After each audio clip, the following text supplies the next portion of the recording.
Hi, welcome back to my drone career, and today we're going to discuss 3 weird drone accessories that you may see more of in the future. So number 1 is the drone sweater. Just in case your drone is cold, you can use one of these drone sweaters to keep it warm.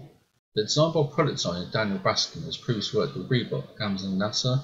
We'll leave a link in the description below. You can actually purchase these sweaters. They come in different colours, and it's a great way to not only personalise your drone but also real fun. Now, there might actually be a point in the future where some sort of device such as this or cover is actually used for drones to keep them warm, especially for scientists or engineers operating in sub-zero conditions. That may be a long way in the future, but for now they are real fun. It's a real silly and unique way to personalise a drone and make it appear completely different. So weird accessory number 2, these weird like bird legs, also very similar to arms. They can carry and pick up to 10 kilograms of weight, and the drone can fly for 30 minutes. Probably one of the greatest things about this drone is that not only can it pick up items, but it also allows the drone to stabilise and come to a stop. So essentially it perch like a bird on top of its legs.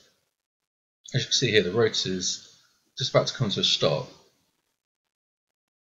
Now this drone can be used for a wide variety of purposes, including carrying items to dangerous locations, used in safety and rescue operations.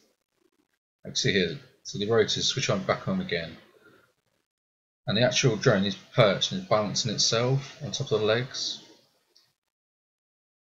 So there can be a point where many drones feature some sort of operation that allow it to be perched on top of moving arms. And weird drone accessory number 3 is the Petri Dish.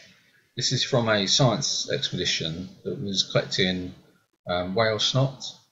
They actually flew drones close to the whales, and when they blew snot out of their blowhole of the whale, they actually collected it with a net. That's how they started off. They actually found that they were collecting so much snot from their drones, from the whales, they started to apply or stick Petri dishes to the top of the drone, and they collected these snot to collect DNA for scientific data. They were able to collect or monitor the health of the whales, whether they include any metal poisoning or the whale is pregnant. So this is how drones can be used to help monitor and protect wildlife and animals. But as an accessory, you probably can't get much weirder than Petri dishes. It's just another way of how drones can be used for a whole variety of different applications. If you have any other weird drone accessories, please leave in the comments below, and subscribe to find out more information on how to become a professional drone pilot.